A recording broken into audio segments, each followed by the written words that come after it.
in 2012.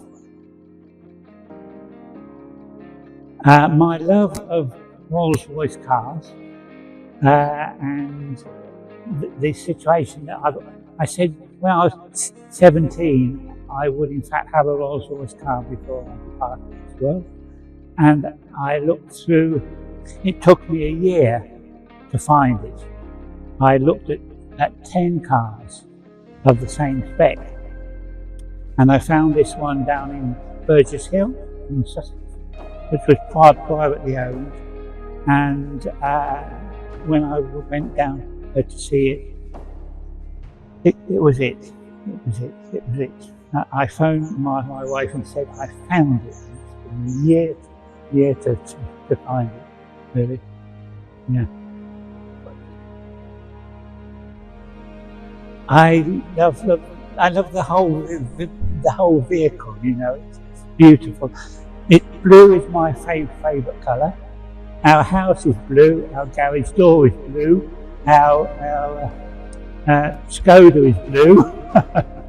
And you know, it's just words fail me at times.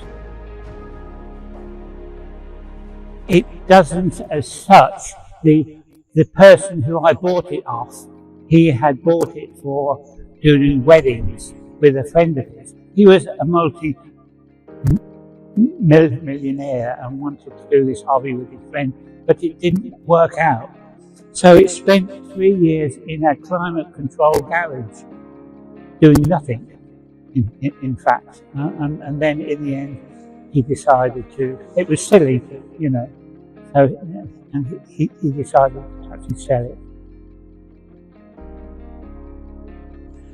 My favourite memory is that my dear aunt, who wasn't my aunt, but was my aunt, she departed this world in 2010, and she left me a lot of money and a little note saying, Gareth, buy what you've always wanted. And that is the memory, because if it hadn't been for her, I wouldn't have been able to afford it. So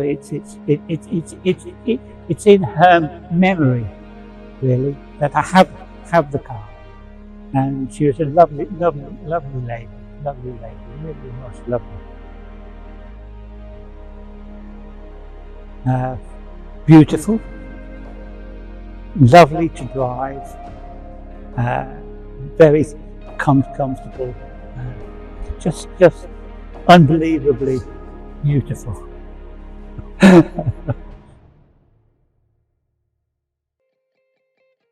The colour, really, it has to be blue, and no other colour was acceptable.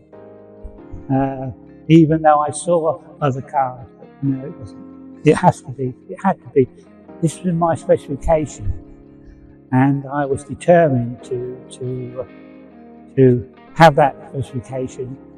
Even when my son said to me, Gareth, why don't you buy yourself a Bentley or something else? I said, no, Philip, if I can't have what I want, I'm not going to have it. Anything less would be second best, because I feel I've achieved it, you know. It was family first, then the car.